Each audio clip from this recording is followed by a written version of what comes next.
3 తారీఖు నాడు ఫలితాలు వచ్చినాయి. 1 తారీఖు డిసెంబర్ నాడు స్పష్టంగా ఆనాటి ముఖ్యమంత్రి మరియు సాగునీటి పారుదల శాఖ మంత్రి కల్వకుంట్ల చంద్రశేఖరరావు గారు వారి ప్రిన్సిపల్ సెక్రటరీ సాగునీటి పారుదల సెక్రటరీగా అఫీషియల్గా వీళ్ళు లెటర్ రాసి ఇన్ని రోజులు ఇన్ని నీతులు చెప్తున్నాడు కదా, ఇన్ని రోజులు మా స్మితా సబర్వాల్ గారు ఈ రకమైన లేఖ రాసిండ్రు, మా ప్రభుత్వ విధానము అని ఎప్పుడైనా చెప్పినా ఈరోజు ఉత్తమ్ కుమార్ రెడ్డి గారి లేఖ తీసుకొచ్చి బయట పెట్టినాక ఇప్పుడు మాట్లాడుతున్నారు ఏంది, అవును మా స్మితా సబర్వాల్ గారు లేఖ రాసిండ్రు, మా ముఖ్యమంత్రి గారి ఆలోచననే ఇది అని. ఇప్పుడు నేనేం అడుగుతున్నా అధ్యక్ష అంటే వీళ్ళ బాధ ఏంది అసలు? ఇప్పుడు అప్పచెప్పాలనా వద్దనా? వద్దని మేము అన్నప్పుడు తీర్మానం చేసినప్పుడు చర్చలకు శశపిశలకు తావెక్కడిది? 100% ఈ ప్రభుత్వం ప్రతిపాదించిన ఉత్తమ్ కుమార్ రెడ్డి గారి సభలో ప్రవేశపెట్టిన తీర్మానానికి అన్కండిషనల్గా మేము మద్దతు ఇస్తున్నాము, పదండి ఢిల్లీకి పోదాం కొట్లాడదామని వాళ్ళ నోటి నుంచి వస్తలేదు ఎందుకు అధ్యక్ష? అసలు వాళ్ళ నాయకుడు ఎందుకు రాలేదు, ఎందుకు ముఖం చాటేసిండు అంటే ఈరోజు ఇక్కడికి వస్తే వీళ్ళకెవ్వరికి విలువలేదు అధ్యక్ష. పార్టీలో వీళ్ళ మాటకు విలువలేదు, మనుషులకు విలువలేదు.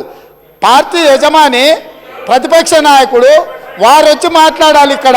వారు ఎందుకు ఈరోజు ఇంత ముఖ్యమైన కృష్ణానది జలాలకు సంబంధించి శాశ్వతంగా తెలంగాణ రైతాంగం జీవితాల మీద మరణ శాసనం రాసే పరిస్థితులు ఉత్పన్నమైతే వారు సభలోకి రాకుండా ఈ సభలో జరుగుతున్న చర్చలో వారి అభిప్రాయం చెప్పకుండా వీరు చెప్పే అభిప్రాయానికి ఎలాంటి విలువ లేదు. వీళ్ళు ఎంతసేపు మాట్లాడినా ఈ మాటలకు ఈ చర్చలకు ఏమాత్రము చట్టబద్ధత లేదు. కాబట్టి ఇప్పటికైనా మీరు వారికి సూచన చేయండి, లేకపోతే సభ వాయిదా వేయండి. చంద్రశేఖరరావు గారిని సభలోకి రమ్మనుండ్రి.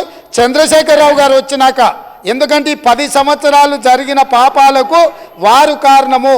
పాపాల భైరవుడి సభలకు వచ్చి చర్చ చేస్తే తప్పకుండా మేమందరం కలిసి సమాధానం చెప్తాం. వారిని సభలోకి రమ్మనుండ్రి, చర్చ చేద్దాం. ఎవరు తప్పు చేసిండ్రు, ఎవరు తెలంగాణకు అన్యాయం చేసిండ్రు, ఎవరు తెలంగాణకు రావాల్సిన కృష్ణానది జలాలలో వాటాలను ఎవరు తెగ నమ్ముకున్నారు, ఎవరు చేపల పులుసుకి అలసిచ్చిండ్రు వారి నీళ్ళ దోపిడీకి, వారి సభలోకి రమ్మనుండి. చంద్రశేఖరరావు గారి సభలోకి వస్తే ఎంతసేపు అయినా మీరు మైకి అండి అధ్యక్ష. వీరికి ఏ అధికారము, ఏ హక్కు, ఏ అవకాశం లేదు.